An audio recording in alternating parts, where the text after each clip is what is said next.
Hola, buenas noches. Eh, Mi nombre es Fabián Mena, es un placer acompañarles. Estoy aquí junto con los arquitectos Arturo Cogollo y Luis Albarracín, eh, tres arquitectos de la ciudad que nos hemos interesado por redescubrir y de alguna forma hacer un trabajo arqueológico histórico en relación al desarrollo de la ciudad luego del terremoto de 1875. Y empezaremos con un orden de presentación que tiene como inicio un relato del contexto histórico-geográfico de la ciudad de Cúcuta, un capítulo sobre las casas comerciales, sobre la arquitectura republicana y la arquitectura mediterránea neoclásica que se dio como expresión funeraria y conmemorativa en esta zona del país. Bueno, muy buenas tardes para todos, un gusto estar acá, muchas gracias a Juntos Aparte y a todos por invitarnos. Vamos a dar inicio a nuestro coloquio y como comentaba Fabián Mena, vamos a empezar con esta primera parte. Vamos a hablar del contexto geográfico e histórico. Para empezar, vemos esta imagen que ya la hemos visto en varias partes. Aquí entendemos el contexto geográfico. Cúcuta se encuentra en la parte final de la gran cadena de los Andes. Hacia la parte norte, al final se bifurca en una parte hacia el occidente, colinda pues con Colombia, la zona de Perijá y Catatumbo, y hacia el oriente se abre los Andes venezolanos, la parte de Mérida y Táchira, y justo en el vértice tenemos a Cúcuta. Esto se abre como unos brazos y tenemos el lago de Maracaibo conectado con el mar Caribe. Aquí entendemos un poco el tema que Cúcuta tiene esa doble relación entre la montaña de los Andes y el Caribe con el lago de Maracaibo, y esto ha sido clave para el desarrollo histórico de la región. Bueno, aquí vemos otra imagen. Cúcuta justo después de la conformación de la Gran Colombia, después de la independencia, y al igual que toda la zona pues, de Colombia y Venezuela tuvo unos procesos de migración, al igual que el Caribe. Estas migraciones tuvieron que ver al principio con la producción del cacao y exportación, y luego ya pues a mediados del siglo XIX el café se convierte en un producto especial que es el encargado de desarrollar la modernidad de las repúblicas. Podemos destacar la presencia de los alemanes. Muchos historiadores hablan de estas casas alemanas que llegaron, y como les comentaba, muchos llegaron a desarrollar la parte de la agroexportación del café. El caso alemán, pues ahorita vamos a desarrollar, ellos también se desarrollan por todo el Caribe, y una enclave importante fue la ciudad de Maracaibo. Por otro lado, las otras colonias que llegan son las italianas, en el mismo orden agroexportación, pero ellos empiezan con este intercambio de productos de ida y vuelta. Fueron muy importantes, ya vamos a desarrollar este tema, y también la presencia de los sirio-libaneses, que en su momento los llamaron turcos por las condiciones políticas de aquel entonces. Es de anotar también que muchas de estas personas, de acuerdo a muchos relatos, llegaron en condiciones pues, de buscar nuevas oportunidades pues, en sus países de origen, sobre todo el tema de Italia. Tenían pues digámoslo también un tema pues el tema económico, estaban buscando mejores oportunidades. También se destaca la presencia de españoles, el Imperio Británico también hacía presencia en la zona, y algunas presencias francesas. En este contexto de mediados del siglo XIX, y justo antes del terremoto de 1875, la ruta que conectaba pues, la parte alta de la cuenca del lago de Maracaibo, concretamente Pamplona, Cúcuta, San Cristóbal, Mérida con Maracaibo, definía esa ruta comercial, y ya pues en todo caso después del terremoto con este desarrollo económico se desarrolla uno de los primeros ferrocarriles de Colombia, que fue el ferrocarril de Cúcuta. Este ferrocarril se conectaba con el gran ferrocarril del Táchira y tiene sentido, digámoslo, porque muchas veces vemos como cortada la historia de este ferrocarril de Cúcuta que no se entiende muy bien por cerrar la frontera ahí con Venezuela. Aquí vemos una gráfica que muestra esa conexión de estos dos ferrocarriles y que en su momento pues fueron los pioneros de la agroexportación del café y que generó mucho desarrollo económico. Estos ferrocarriles fueron desarrollados prácticamente de manera privada y fueron financiados también por estas casas extranjeras y propias también colombo-venezolanas. Aquí vemos una imagen de finales del siglo XIX. Ahí vemos nuestro cerro tutelar, el Tasajero, pasando el puente actualmente hacia San Luis. Ahí vemos un puente que todavía lo tenemos sobre el río Pamplonita y esta línea que conectaba hacia la zona de San Antonio del Táchira. Bueno, les comentaba que en 1875 hubo un punto de inflexión, hubo un terremoto muy fuerte que pues todos conocemos, partió la ciudad, la historia de la ciudad en dos, pero fue una nueva oportunidad. A pesar de la tragedia, tuvimos la oportunidad en 1875 de fundar una ciudad nueva bajo unos cánones que tenían que ver también con esa revolución industrial mundial, donde el manejo del metal, el manejo de los nuevos materiales, casi que esta nueva arquitectura tuvo que ver pues con esta fundación. Curiosamente el encargado de desarrollar este trazado fue el merideño, el ingeniero Francisco de Paula Andrade Troconis, que ya se había instalado en la zona de Cúcuta y hace este trazado de damero. Ya pues habla mucho del tema de las calles anchas, a diferencia pues de la ciudad colonial que existía, y si nos comparamos con las ciudades vecinas como Pamplona o como Valledupar, pues para ese momento era una novedad. Hablamos que Cúcuta se adelantó al siglo XX, ya vamos a ver este tema, y acá vemos un busto realizado por el cucuteño italiano Olinto Marcucci en honor a Francisco Paula Andrade Troconis. Eso está aquí en la avenida Libertadores, muy cerca al río Pamplonita.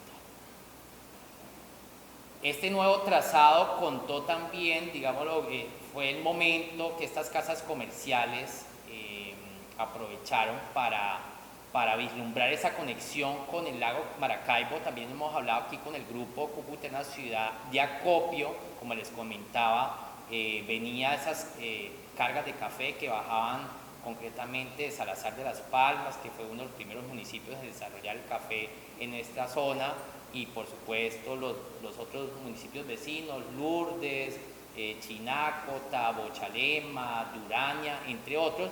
Y por el lado del Táchira teníamos San Cristóbal, Mérida, Rubio.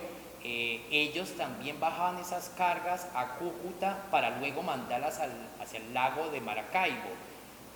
Aquí vemos un poco más oscuro el trazado del tranvía. Aquí está el Parque Santander hacia el norte, ya vamos a ver un poco esta ciudad post terremoto. Hacia el norte estaba la estación central, la más importante, al sur la estación sur que conectaba con los Andes colombianos, al oriente la estación Rosetal y al occidente con el cementerio central.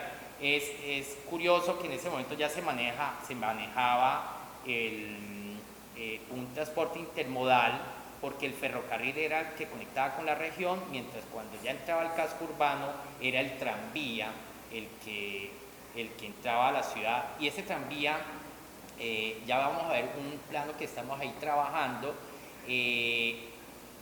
pasaba por todas las casas comerciales, ya hablaremos un poco más de este tema, y en esas casas comerciales había un intercambio entre las cargas de café que se producían en la región y los productos que luego vendían estas casas comerciales.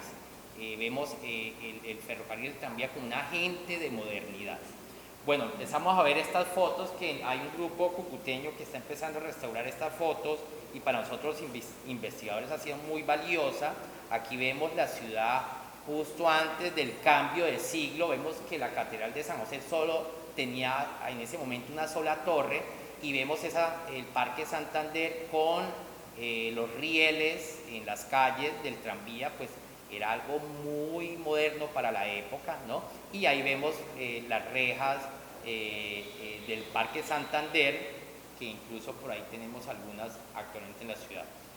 Uno de los primeros edificios de esta ciudad del tranvía fue la aduana de Cúcuta. Este también lo hemos visto en otras ocasiones.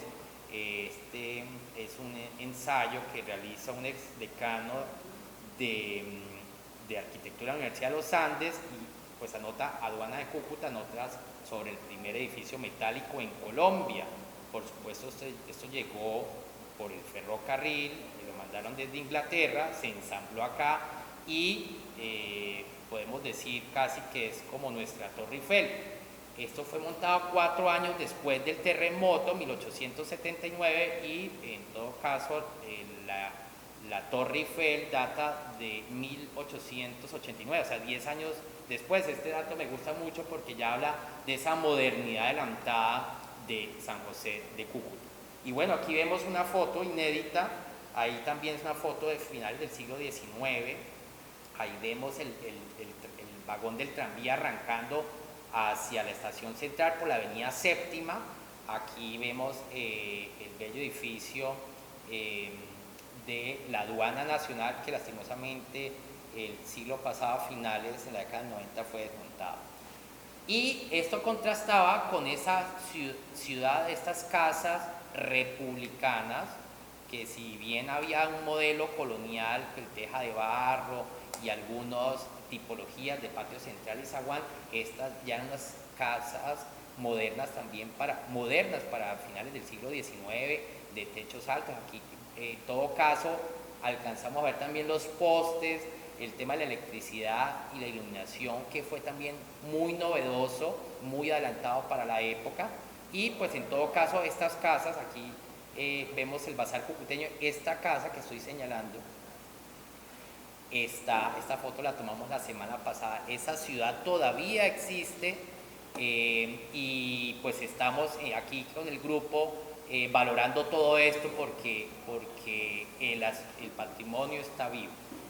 Bueno, otro de los grandes edificios de época que pues ya no están es esta Casa del Mercado, el Mercado Cubierto de Cúcuta, diseñado también por el ingeniero Francisco de Paula Andrade Troconis. Aquí en la esquina vemos la entrada del Concejo de Cúcuta. Aquí esta pues seguramente es de la segunda década del siglo XX. Vemos ya los primeros carros de la ciudad, esas calles anchas. En todo caso, Cúcuta ha sido una ciudad comercial, y que otra vez en su momento este edificio pues mostraba esa pujanza de la región. Y claro, la Casa de Mercado era un punto de intercambio clave. El tranvía llegaba al mercado de Cúcuta.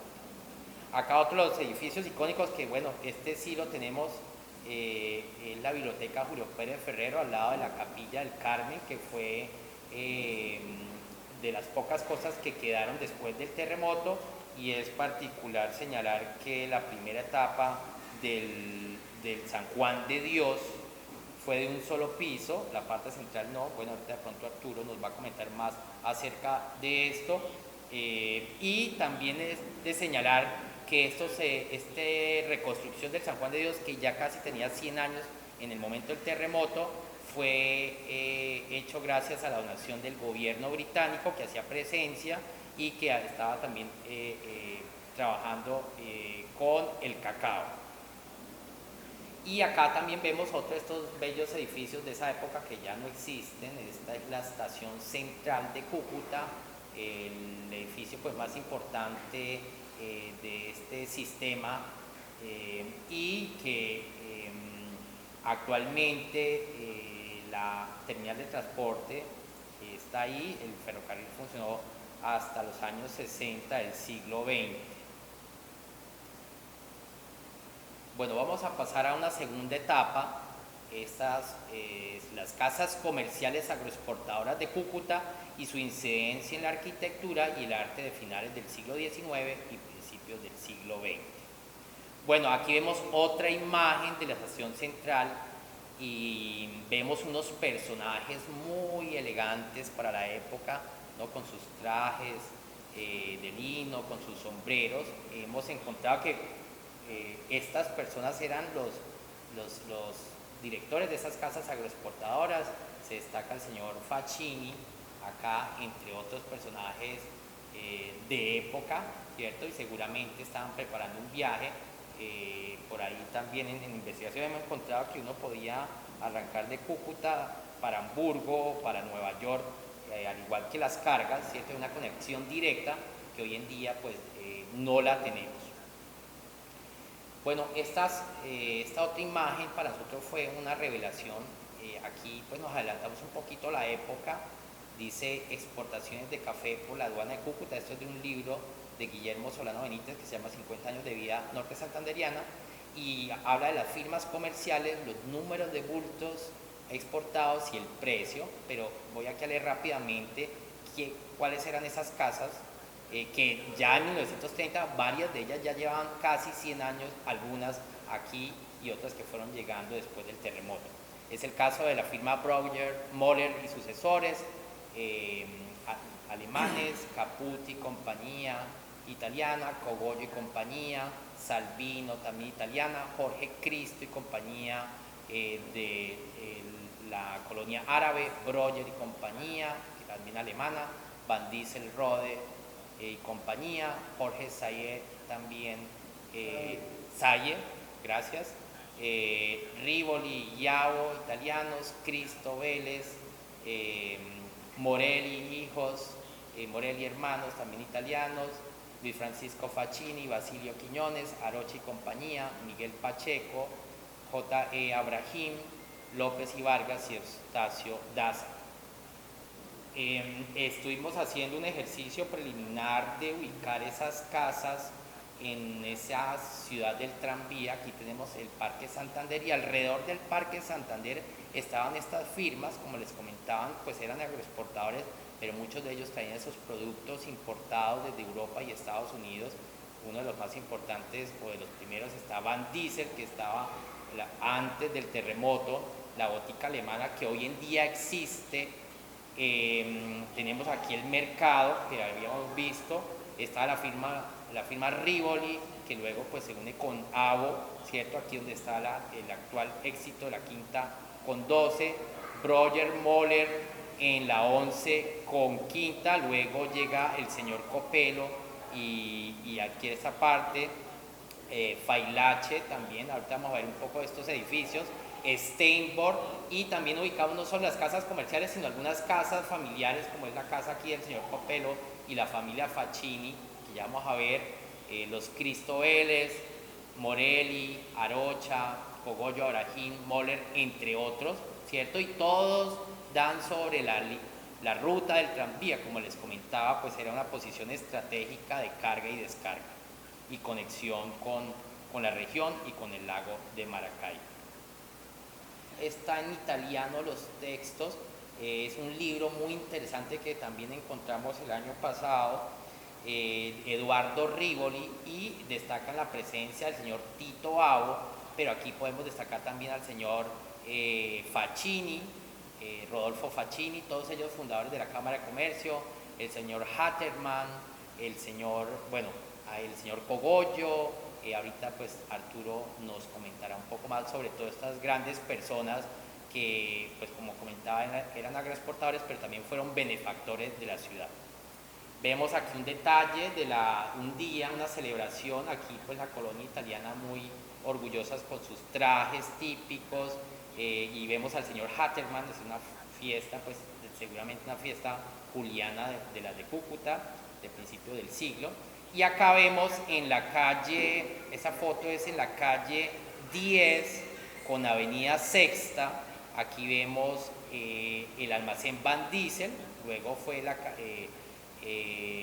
el Salón Blanco y actualmente queda el agrobancario, pero aquí vemos esta arquitectura republicana que empieza a tener esa influencia europea que después se desarrolla más con influencias francesas o italianas, incluso antillanas, ¿no? El tema del clima era clave, se destaca esos techos altos y esos vanos también, y al interior estas casas tenían sus patios centrales, y también pues en todo caso llama la atención que este trazado de la Cúcuta post-terremoto tenían los árboles en la calzada, es algo que también al día de hoy podemos observar de nuestra ciudad. Bueno, aquí empezando a conectar con el tema del arte también, para los 100 años del nacimiento de Francisco de Paula Santander, los ciudadanos se reúnen y hacen una especie de vaca más o menos para erigir una escultura importante en el centro del Parque Santander de Francisco de Paula Santander, y pues la historia cuenta que el señor Van Diesel se encarga de esto y se va a Hamburgo y contrata a un escultor alemán, y él es el encargado de hacer esta escultura. Vamos a ver aquí un detalle. Hemos estado pues valorando todo esto y es importante anotar que este arte de academicista del siglo XIX tiene que ver con estas esculturas, los detalles de este prócer, las botas, la capa, la espada, el traje es increíble y al día de hoy contrasta mucho, digámoslo, con esculturas que son del siglo XX, ¿no? Es interesante. Incluso pues a Arturo también le llama mucho la atención el pedestal, ¿cierto? Esto es en granito y tiene varios detalles, pues una invitación también a recorrer este museo a cielos abiertos. Aquí un poco más de este detalle, como vemos es bien especial y tiene que ver con este arte que se está desarrollando sobre todo en Europa.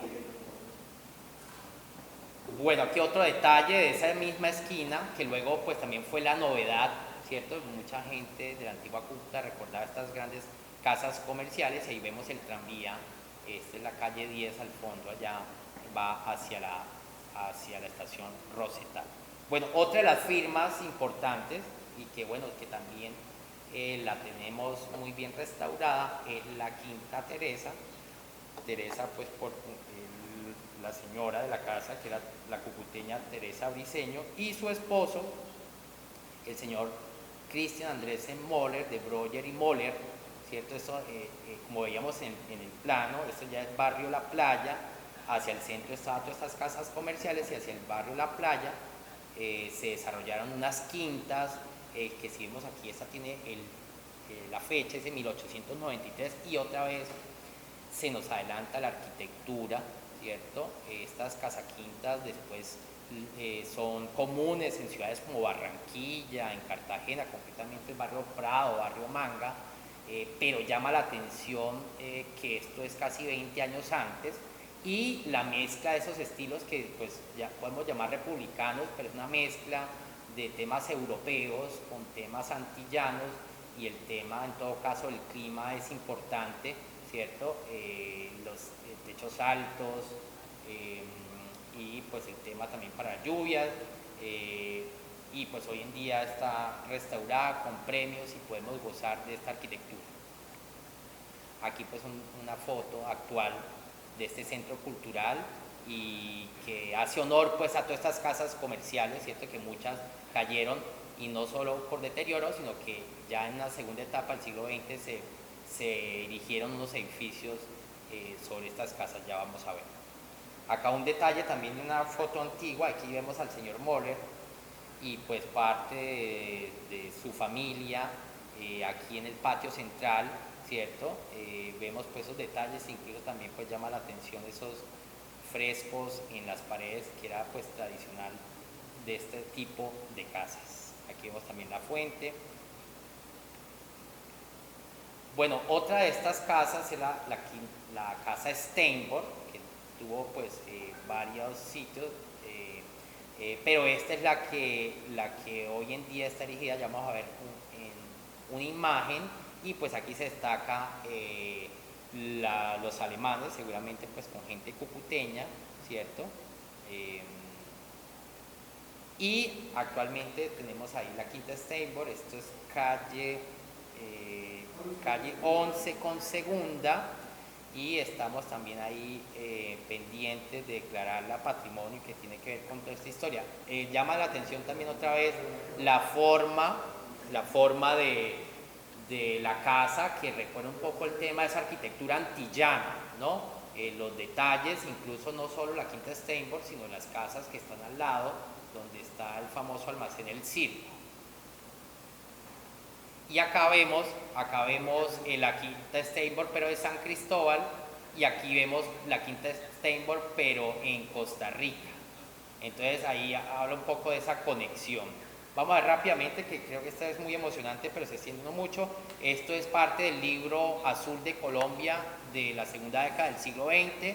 Destacan la presencia de Jorge Cristo y compañía, y vemos esta casa, me llama mucho la atención esta casa, esta foto abajo, donde es la típica casa de patio central o patio lateral, los pasillos alrededor, y ahí vemos las cargas de café, ¿cierto? Y aquí pues vemos el exterior.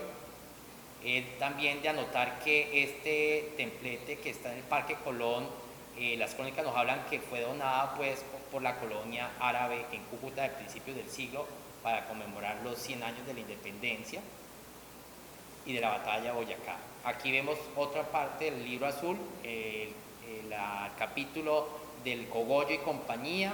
Vemos hoy lo que también tenemos esta quinta, la Quinta Cogollo, y interior de las oficinas. Arturo me comentaba pues que esto también está enfrente del mercado en la avenida Séptima. Este también del libro azul, aquí vemos a don Tito Ao y al señor Rivoli, que hacían presencia. Aquí dice Cúcuta, Colombia, San Cristóbal y Maracaibo, y fueron unos personajes de los más importantes también de la región. Y este fragmento sí es del libro italiano, todo aquí está en italiano, y vemos al señor Rodolfo Facchini con Tito Ao a principios del siglo, encima, sentados sobre unos sacos de café. Y aquí lo mismo que estábamos hablando, esa relación de Cúcuta-Maracaibo, que fue muy importante. Y a Tito Ao le encargan a principios del siglo la escultura de doña Mercedes Ábrego, y esta se erige en Génova, Italia. Vemos el edificio Morelli, la casa de Felice Torre, y la casa de don Antonio Copelli, la familia Facchini, donde murió el beato de la iglesia salesiano, el padre Variano.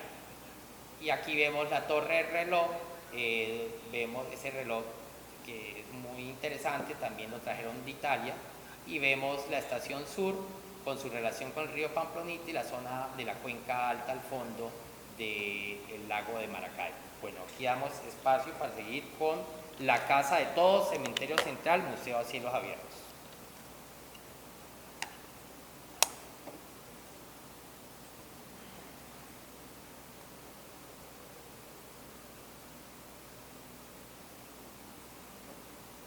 Bueno, ¿me escuchan? Sí.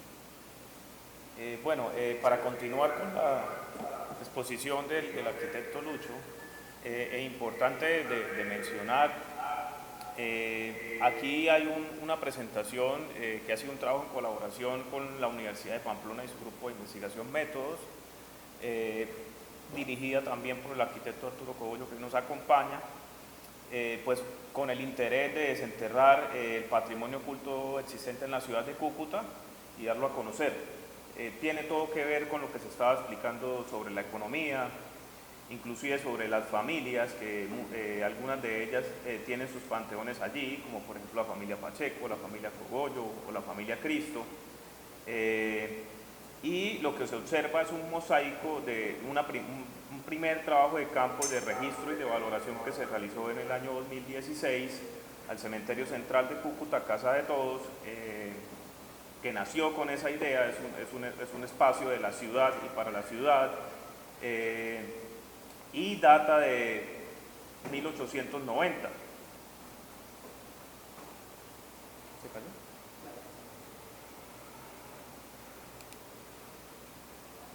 ¿Qué fue lo que encontramos y detectamos?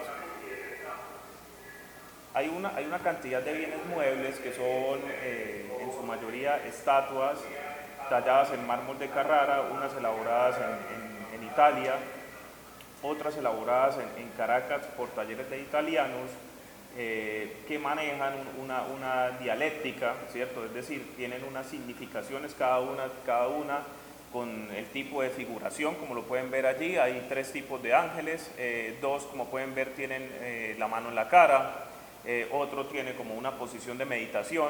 Eso tiene que ver con que el lenguaje iconográfico neoclásico tenía, digamos, unos mensajes y unas metáforas a comunicar, como por ejemplo en la religiosidad, la asunción, el dolor. Siguiente.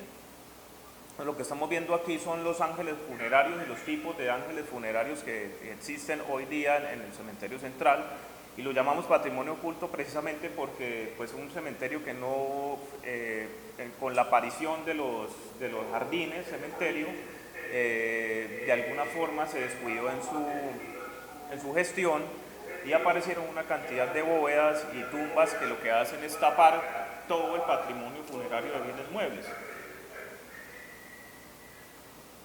Siguiente. Eso es otro tipo de escultura que hay, estela funeraria, ¿sí? Entonces, acabamos de ver los ángeles, lo que estamos viendo son los tipos que hay.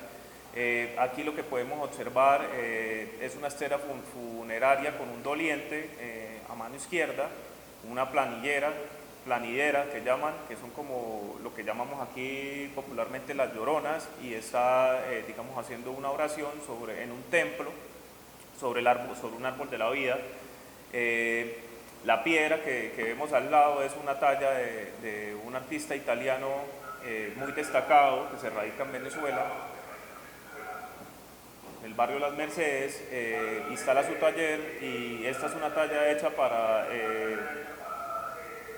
un descendiente alemán que se llamaba Mathilde Faber-Henkel.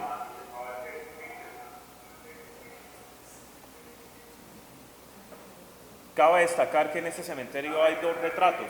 El retrato de Ciro Cogollo, que está allí, también realizado en Italia, y el retrato de Carmencita Cabrera, que es una hija, una niña que murió pues, a temprana edad y que era precisamente hija de la familia exportadora Pacheco, que nos acaba de explicar el arquitecto Luis Albarracín. Bueno, entonces ya empezamos a ver aquí las tumbas. Estas tumbas son eclecticismos neoclásicos. De estos tipos de tumbas se pueden ver o hacen presencia en los cementerios hispano-romanos de tradición mediterránea durante todo el siglo XX, durante todo el siglo XIX hasta mediados del siglo XX aproximadamente.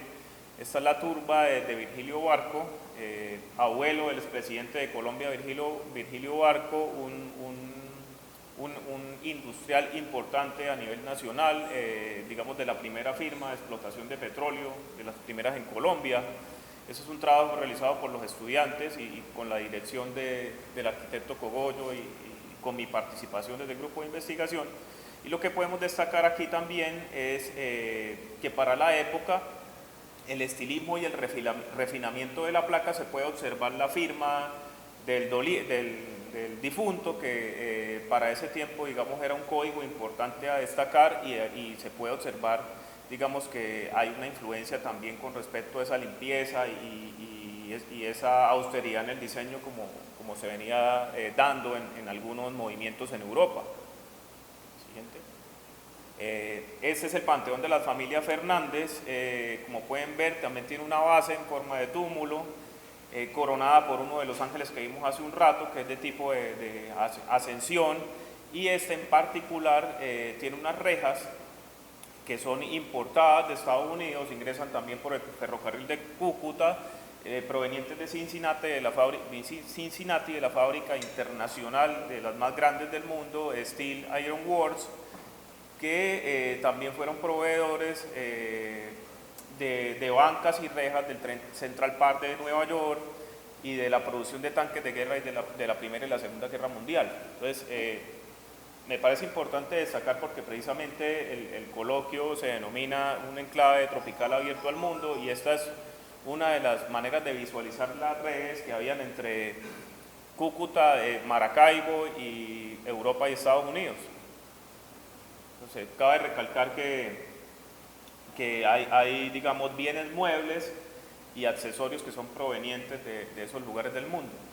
Ya como ya les había mencionado, Emilio Gariboldi es un artista italiano, nacido en Milán, que tiene, digamos, un auge comercial muy importante en Latinoamérica y por supuesto en la región del Mediterráneo. Pero fue tanto así, digamos, el éxito que tuvo en la producción de arquitectura, de tallas no solamente funerarias, sino conmemorativas, porque estamos hablando de que en ese momento los arquitectos y los artistas tenían tendencias a tener encargos de ese tipo, conmemorativo, militar y funerario, ¿sí? Entonces eso también es importante destacar, esa presencia de estilismo en la arquitectura funeraria. No es solo allí, sino también en lo conmemorativo y tal vez en lo militar y lo institucional.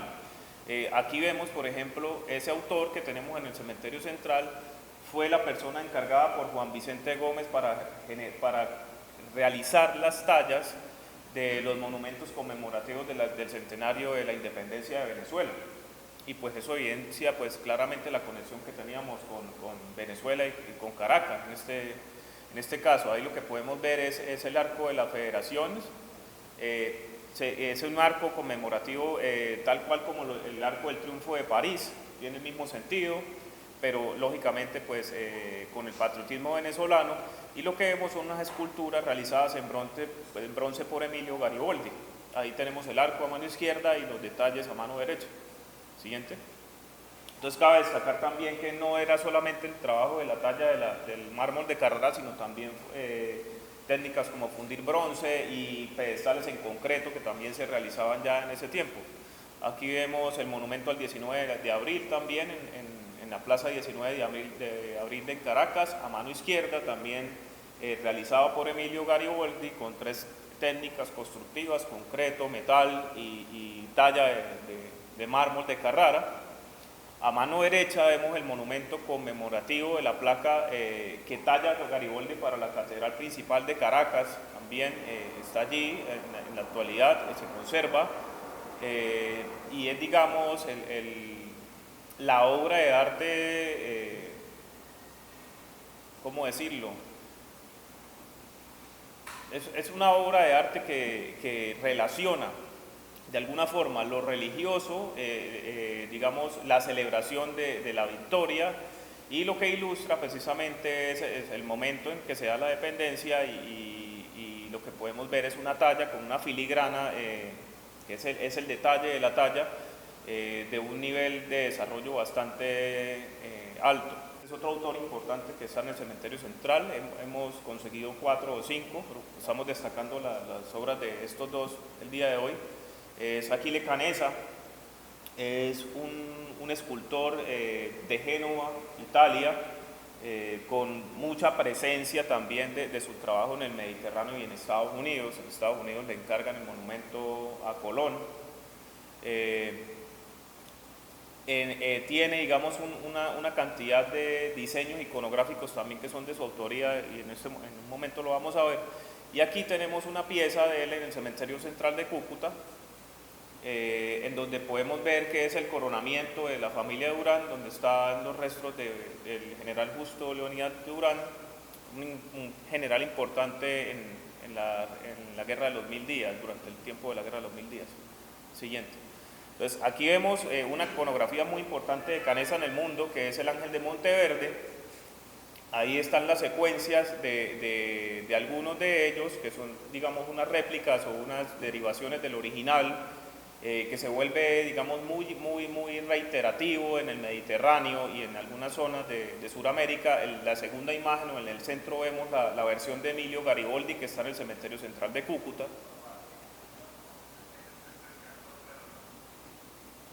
Otras versiones del Ángel de Monteverde en cementerios de Lisboa, en cementerios de Italia, en España. Y esta imagen que es bastante diciente de la calidad de la arquitectura funeraria del cementerio central es, digamos, cómo existen algunas similitudes con tumbas presentes, por ejemplo, en este cementerio español de Torreón, que la que vemos hacia el lado derecho es en España y la que vemos hacia el lado izquierdo es en Cúcuta, ¿no? Entonces se puede ver que hay como una línea estándar de lo que hay en el mundo, ¿sí? Que no es una pseudoarquitectura, sino que es realmente la expresión arquitectónica del momento, es internacional. Aquí podemos ver la planimetría del panteón de la familia Pacheco, portadores de café que ya vimos, y podemos ver un panteón gótico en un cementerio italiano, entonces también las similitudes en sus remates, en los pináculos, en la aguja principal, los rosetones y demás. Entonces hay una cantidad de lenguaje reiterativo importante del estilo neogótico. Y finalmente pues vemos este panteón de la familia Cogollo, que también se puede encontrar similitudes en una gran cantidad de panteones del Mediterráneo. Aquí vemos en el centro el dominio del busto, en medio del pórtico, la base y el remate, y pues sobre todo que hay un dominio, el retrato funerario en el panteón. Entonces la idea era mostrar estos cuadros comparativos o estas imágenes comparativas para entender, digamos en su momento, cómo la ciudad tuvo o estuvo a la vanguardia en las expresiones arquitectónicas que tienen que ver con lo conmemorativo y con lo funerario, que fue el marco temático de desarrollo de la arquitectura de ese momento, del siglo XIX hasta mitad del siglo XX.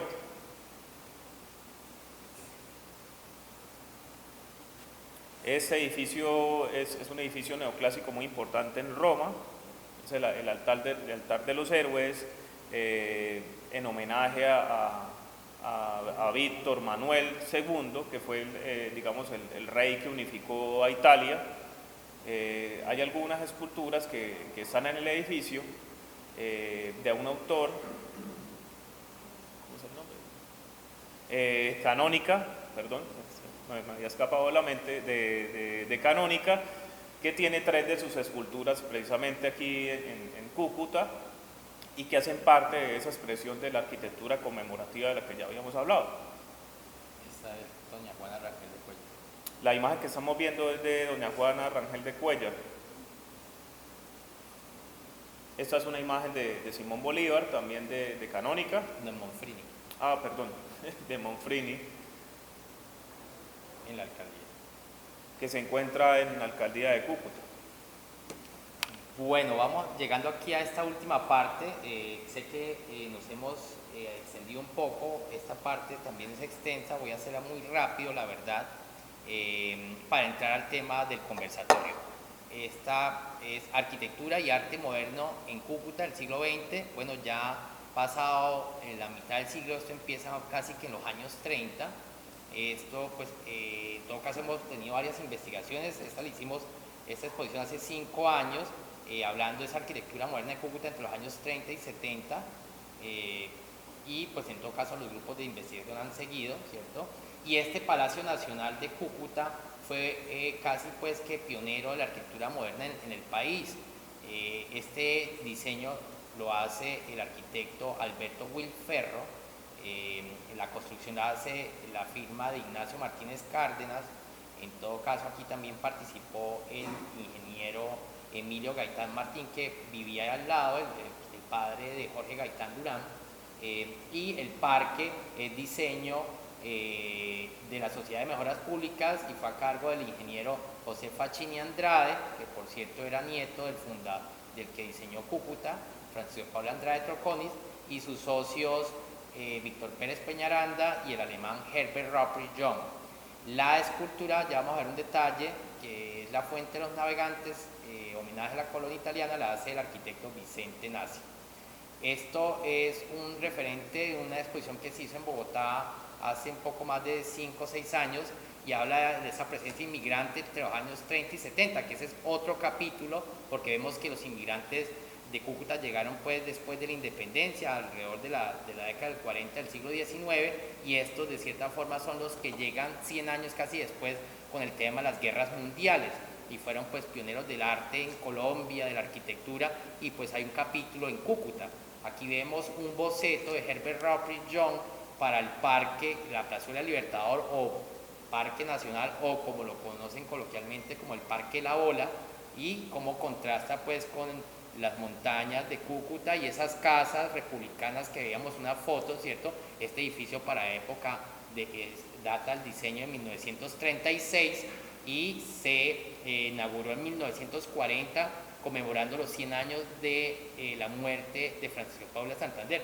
Como les digo, era un edificio muy adelantado para la época. Alberto Wilferro había diseñado el primer edificio moderno de la arquitectura colombiana, que es la Biblioteca Nacional de Colombia, también con esos principios de la modernidad, el Art Deco, el tema de la Bauhaus.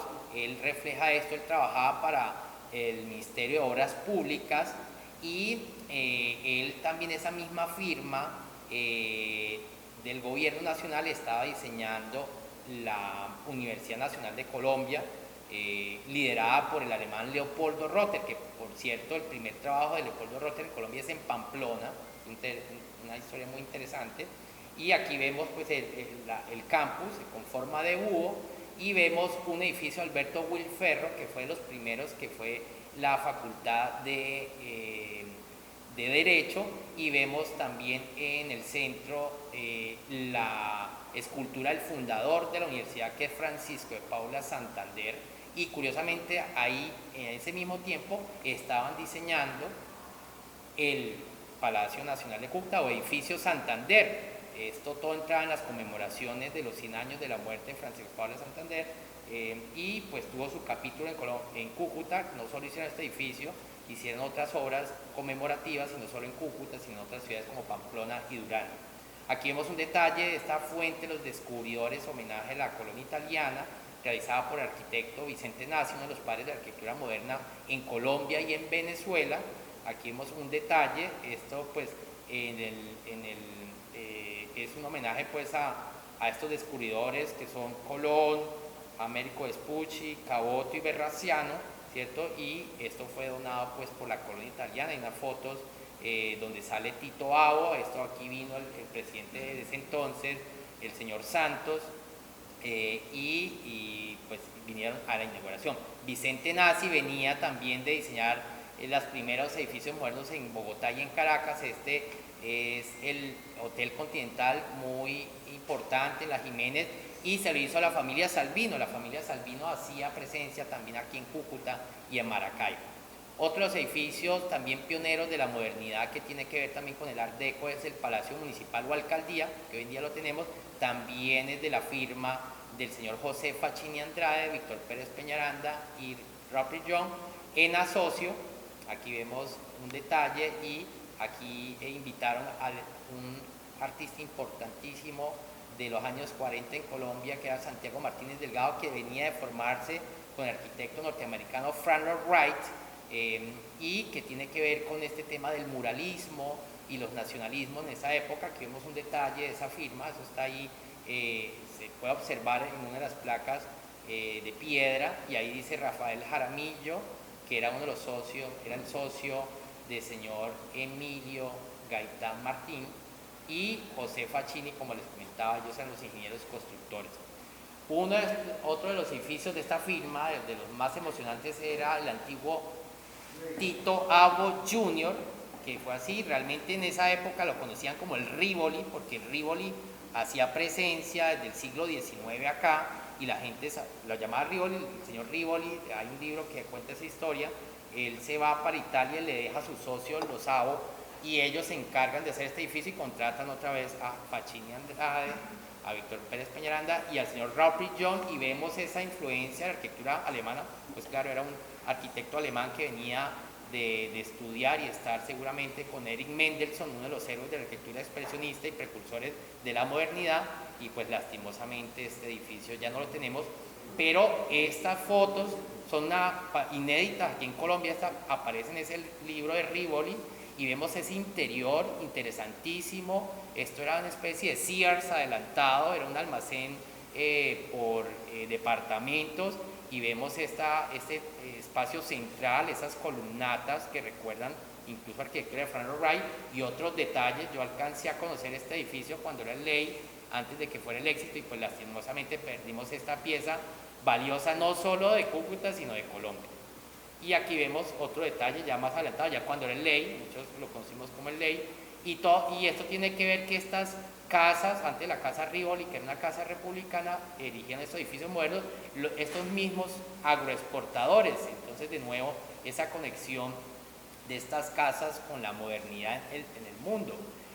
Este es el edificio Tito Bavo en Maracaibo. Insisto, Tito Bavo llega alrededor de los años 50 del siglo XIX, o sea, aquí ya llevan 100 años de presidencia en la región, y este edificio ya de corte neoclásico y republicano, ¿cierto? Pero en Maracaibo. Y hay otras piezas, aquí va a pasar muy rápido. Este es el edificio Martín Hernández, muy interesante. No hemos encontrado, tenemos que seguir con las investigaciones, pero es posible que sea de este mismo grupo. El tema, pues ahí se ve el tema del expresionismo alemán, ¿cierto? Y esto, pues la avenida Séptima, por donde pasa el tranvía también. Este también lo encontramos este año, acuérdense, unos libros. Ese edificio también lo manda a hacer el señor Copelo, lo llaman edificio Mercedes, y eran estos edificios mixtos, con oficinas, con apartamentos, y es bien interesante. Están escondidos aquí en nuestra ciudad. Este otro también es posible que sean de ellos, donde quedaba la Oriental. La Oriental, aquí vemos el dato y el año, ¿cierto? Hay como si una primera etapa del siglo XIX, principio del siglo XX, y también se vuelven precursores de la arquitectura y el arte moderno. Este que también lo tenemos, que es el edificio del Banco Comercial Antioqueño, que también dentro de nuestras investigaciones se lo atribuyen a Víctor Pérez Peñaranda, ¿cierto? Fue el primer edificio con ascensor en la ciudad, un edificio que muestra esos detalles para la época modernos, que tenían que ver con los patrones de la arquitectura moderna, Le Corbusier, con el Bauhaus, el tema del vidrio. Incluso tenía un penthouse donde vivía el señor, el gerente, que era Efraín Vázquez Ronderos, y luego vivió ahí el exalcalde Álvaro Riasco, recién llega aquí a la ciudad. Y aquí vemos, incluso aquí este pie de página dice: las demoliciones de las casas comerciales tradicionales del centro de Cúcuta se iniciaron en el 1962 para dar paso a estos edificios modernos. Entonces aquí se ve, aquí vemos el edificio San José, y ese contraste, esa arquitectura republicana con la modernidad. Aquí un detalle, ahí también vemos una obra de Santiago Martínez Delgado. Lastimosamente hoy en día, por falta de valoración en la ciudad, hoy es un parqueadero de motos y de carros, ¿cierto? Y tiene esta mural que tiene que ver con la conformación de la Gran Colombia, este año que estamos cumpliendo 200 años de ese evento, y contrasta estas columnas a doble altura con estas que veíamos en el edificio del Tito Bavo. Seguramente pues es del mismo grupo.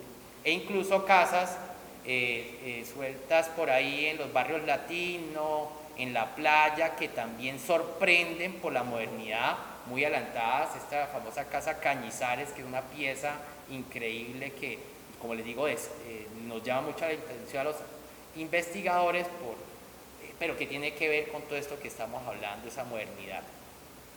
En los años 50, pues en todo caso se consolida la arquitectura moderna latinoamericana. El caso de Brasil es muy importante, incluso el de Uruguay, pero Cúcuta tiene un pedazo de la historia, ¿cierto? Y esto lo hace la gran firma Cuéllar Serrano Gómez, que fue también precursora de la modernidad, estos arquitectos ingenieros.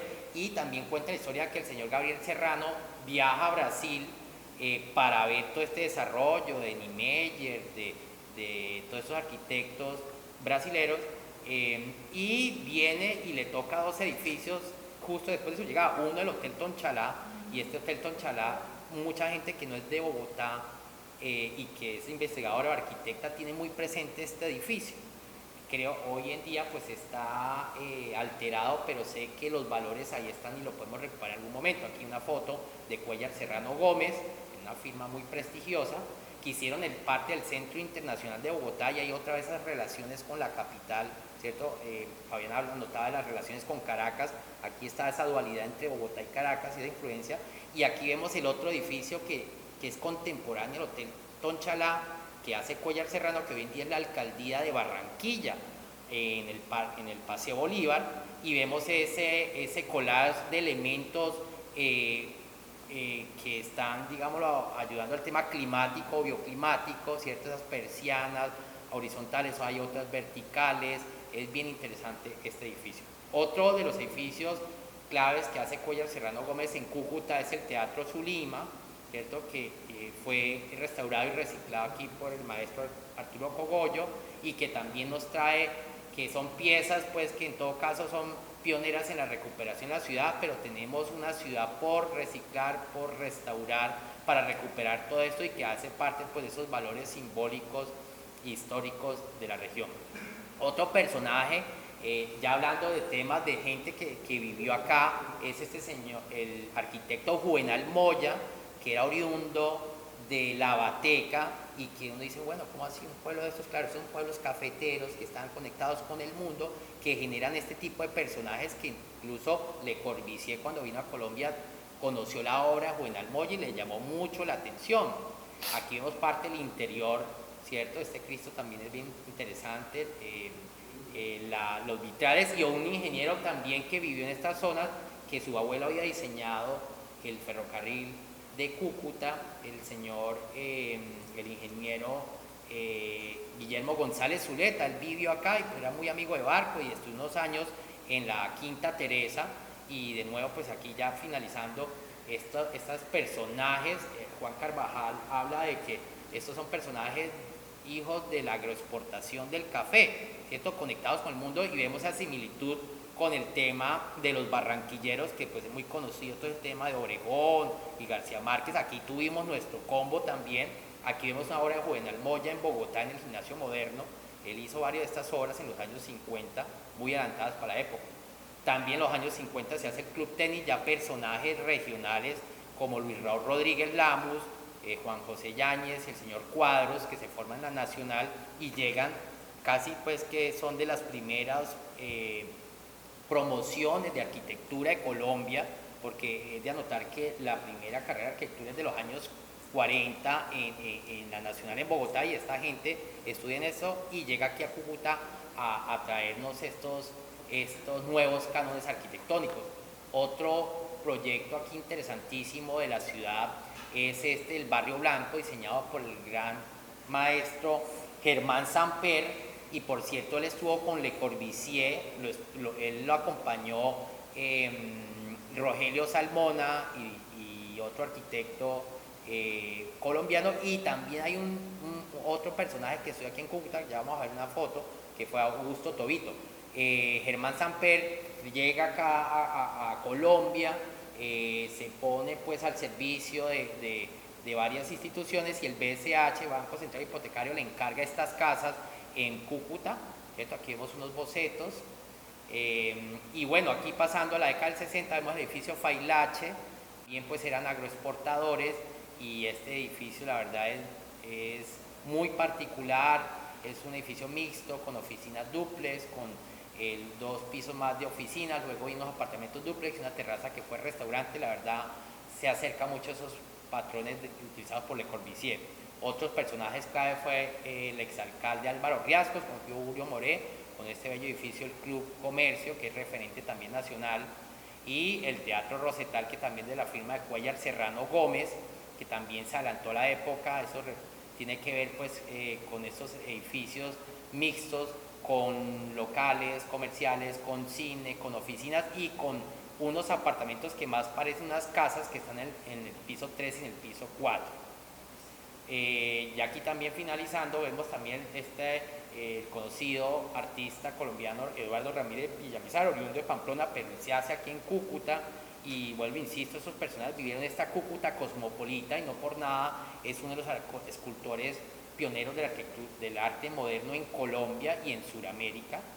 Es un detalle ahí de su bello museo en Pamplona, y esta es una de las obras que nos reciben en Colombia, ahí enfrente del aeropuerto del Dorado y el puente aéreo, y pues vuelvo, insisto, la importancia del arte aquí en Colombia. Y aquí vemos a Augusto Tobito, un colombo venezolano que estudió en Cúcuta, hizo su primaria y su bachillerato en el Sagrado Corazón, en la Quinta Teresa, luego va a la Nacional de Bogotá a estudiar, se gradúa, y luego, como con la Avenida Le Corbusier, tiene la oportunidad de irse a Francia y él le dirige 6 años el taller a Le Corbusier. Aquí vemos a Rogelio Salmona y a Tobito, otra vez otro personaje gran colombiano cosmopolita. Él luego se regresa igual que Germán Samper, pero a Venezuela. Él es Villanueva, que es uno de los grandes héroes de la arquitectura moderna de Caracas, de Venezuela, lo invita a ser profesor y desarrolla varios edificios en Caracas, entre otros el Teresa Carreño, el edificio del Hospital Universitario de Mérida, entre otros. Y bueno, aquí finalizando, este otro personaje que también vivió esta Cúcuta cosmopolita, hizo también sus estudios, estudia en Gremios Unidos, es el general Pérez Jiménez, que también fue modernizador de Venezuela. Y así, un dato ahí que quería anotarle a Fabián es que Juan Vicente Gómez también vivió en Cúcuta y que tiene que ver con todo este desarrollo. Ya el capítulo de ellos no tiene tanto que ver con el café, sino con el petróleo y su incidencia en la arquitectura. Llama la atención esta portada de Time, ¿cierto? Mostrando esa arquitectura moderna. Es una mezcla entre el lago Maracaibo y Caracas, ¿cierto? Y Mérida, pues como el resumen de la Venezuela de esa época. Y pues para finalizar, aquí vemos también otros personajes de esta generación, que es Vigilio Barco, que era ingeniero, estudió en la Nacional, en MIT, luego tiene la oportunidad de ser alcalde de Bogotá y fue uno de los modernizadores de la ciudad, y también pues tuvo sus inicios aquí en la región. Aquí lo vemos con Eduardo Cote Lamus, también otro personaje cosmopolita que tiene que ver con todo ese contexto, y el famoso Trompoloco también aquí en el centro de ella. Y bueno, ese patrimonio es vivo, ese patrimonio lo tenemos, y hay muchas cosas por recuperar que tiene que ver con toda esta historia. Bueno, entonces aquí pasando al sexto punto, el maestro arquitecto Arturo Cogollo pues nos va a hacer unos apuntes claves de todo este contexto.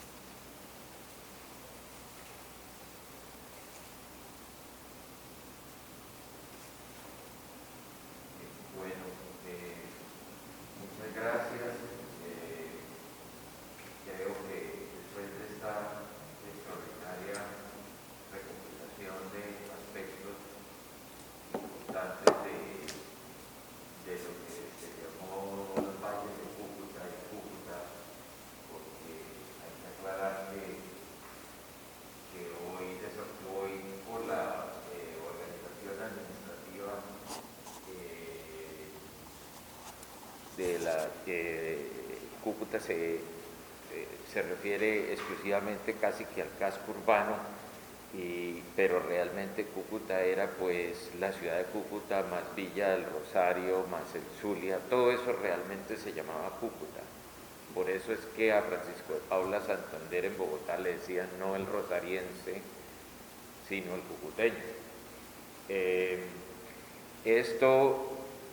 Esto pues son cosas que han cambiado en el tiempo, y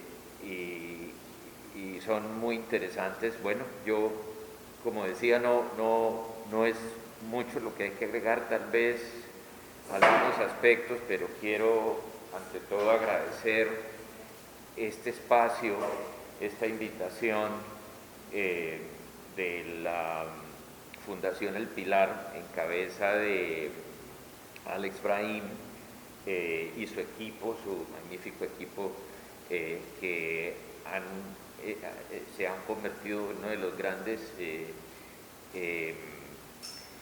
apoyos del desarrollo y de la gestión cultural en Cúcuta, y este coloquio es parte de esa gestión. Y quiero también agradecer a Luis y a Fabián, colegas, por que curiosamente ha sido solamente hasta hoy que se hace esta recopilación de una cantidad de información sobre el contexto sociocultural, artístico, histórico de Cúcuta, digámoslo así, y un poco proyectado a la región norte de Santander como epicentro de la gran actividad comercial que hubo en el siglo XX y siglo XIX. Y quiero como compartir con ustedes la impresión que tengo de darme cuenta que esto solo ha sido posible después de años de haber trabajado juntos, de pasar horas, días recopilando todas estas cosas que, si uno mira hace 4 años, estaban prácticamente ignoradas o perdidas completamente. Si alguien mira esta presentación, y por eso quiero destacar lo interesante que es para mí y el sentimiento que me genera de ver ya toda esta cantidad de información junta, es decir, si nos hubieran pedido, no hubiéramos hecho el trabajo que hemos hecho en los últimos años de ir rescatando todas estas cosas poco a poco, y nos hubiera pedido la Fundación El Pilar que hiciéramos este trabajo, yo creo que ni en 3 meses hubiéramos podido llegar siquiera a la mitad de los contenidos que hay aquí. Estas fotografías, estos datos, estas cosas que estaban hace 5 o 10 años absolutamente perdidos para la sociedad cucuteña actual y la comunidad de Cúcuta, han sido rescatados aquí, y por eso es que esto es tan enriquecedor, porque es el trabajo, solo esto ha sido posible, como digo, no de una preparación de 2 o 3 meses para este coloquio, sino de varios años, y por eso es que siento que esto es muy importante.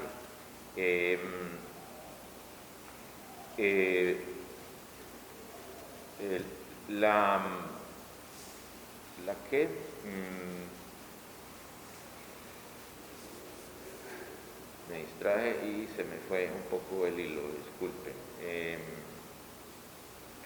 Sí, me lleva un poquito a pensar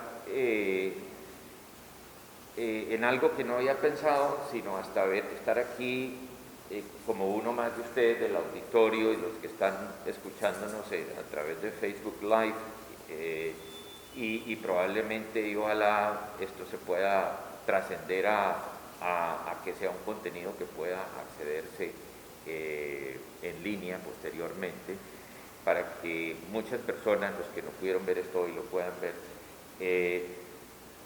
Es curioso que si esto, pienso en lo que pensaría una persona que no tiene conexión con Cúcuta y ve esta historia de Cúcuta o esta recopilación de sus aspectos importantes del patrimonio en todos los aspectos, puede pensar, sí, hay cosas similares en Barranquilla, hay cosas similares en Bucaramanga, o en Pereira, o en Bogotá. Y sí, es interesante, tienen allá un cementerio central, como hay otros cementerios centrales en Colombia, que afortunadamente el Ministerio de Cultura ha empezado a interesarse en ese tema, porque son los depositorios de toda la historia sociocultural de las ciudades.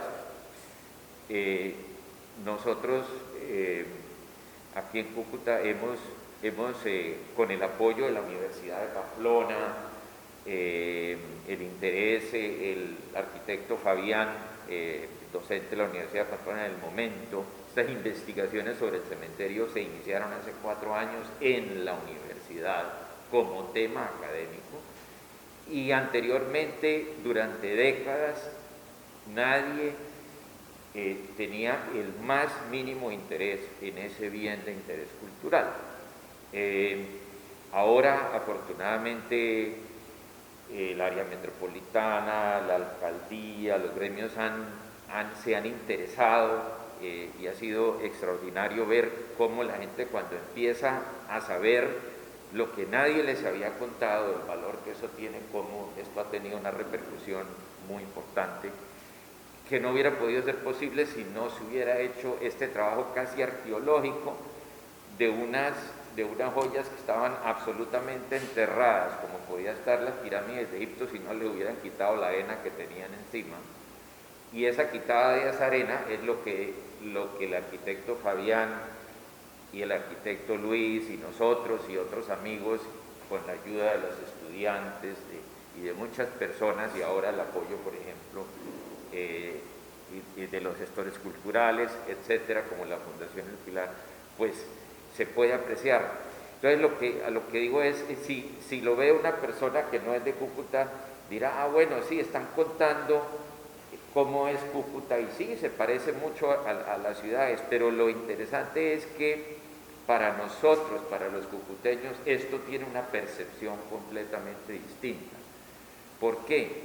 Porque para otras personas en el resto de Colombia, como digo, pueden tener esa impresión, pero para nosotros es completamente distinto, porque casi que nos están mostrando una cosa que nunca habíamos visto, y nos habían contado algo que nunca nos habían contado, porque es que ni en los colegios, ni en la tradición familiar de las familias, siquiera se toca el tema de todo este bagaje de patrimonio histórico y cultural que tiene Cúcuta, que hoy cualquiera que lo ve, que no es de Cúcuta, dice, sí, hay cosas interesantes, pero lo curioso es que para nosotros, los mismos cucuteños, lo estamos descubriendo, porque claro, aquí las fotografías fíjense que las fotografías casi en su mayoría son antiguas, ya ninguno de estos inmuebles se puede apreciar,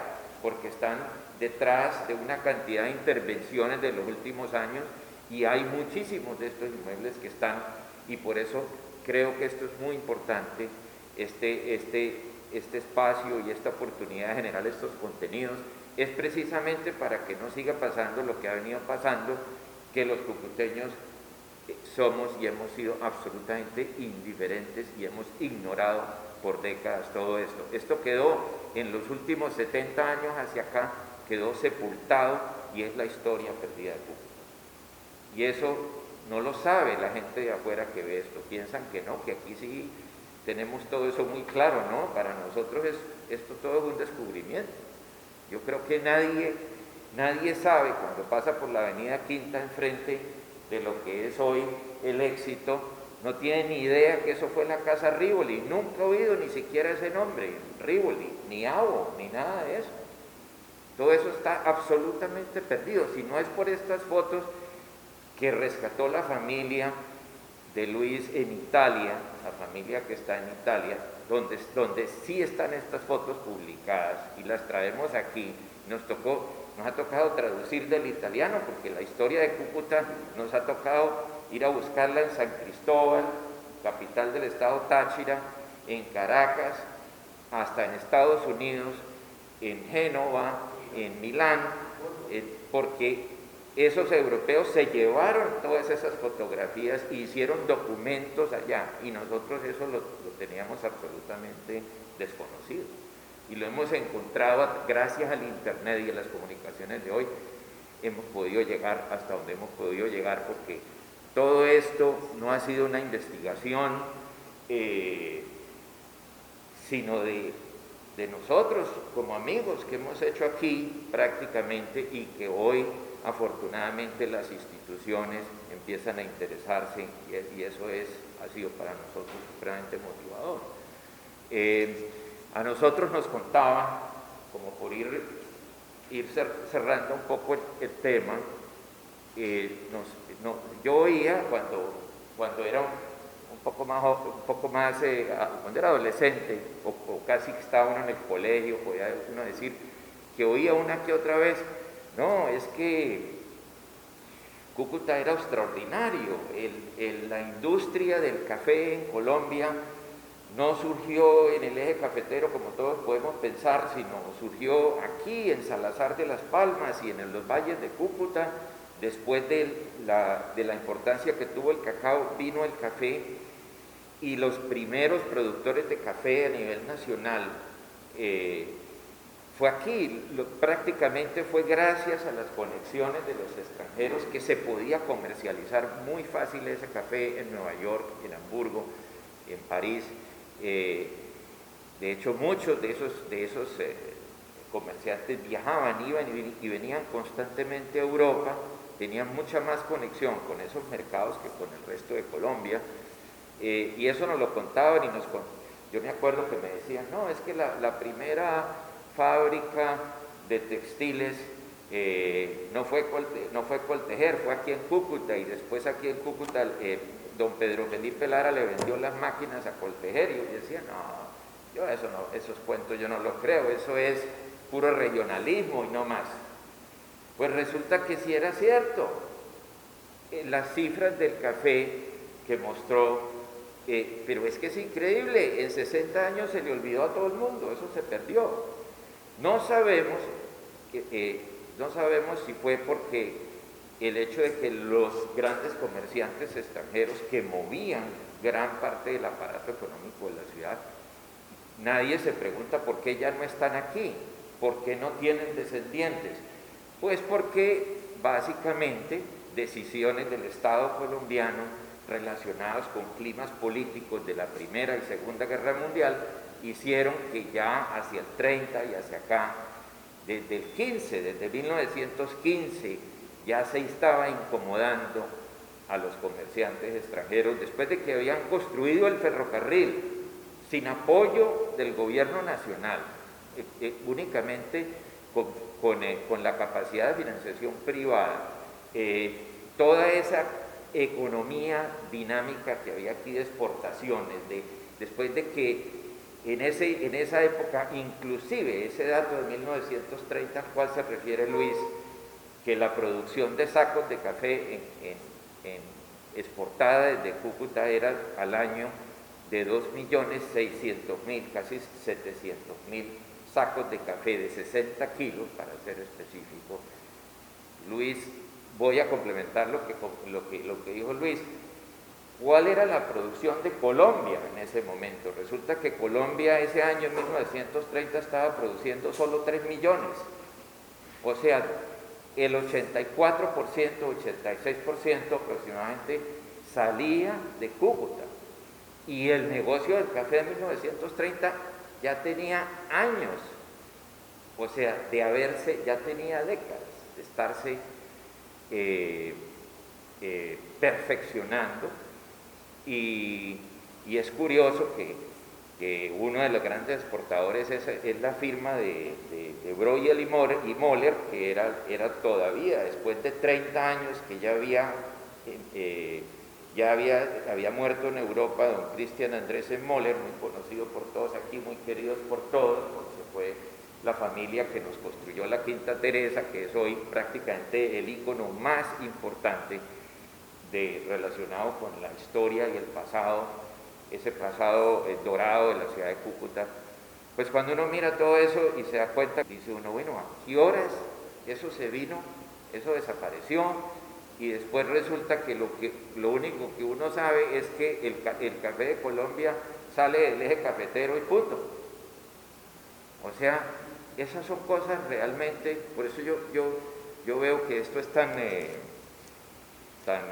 importante haberlo hecho, porque es revivir toda esa historia que tenemos perdida de la ciudad. Quiero también decir que un poquito como para como redondear estas ideas y la emotividad que creo que nos genera a los cucuteños, que cuando nos están contando esta historia es casi como cuando uno va al cine y ve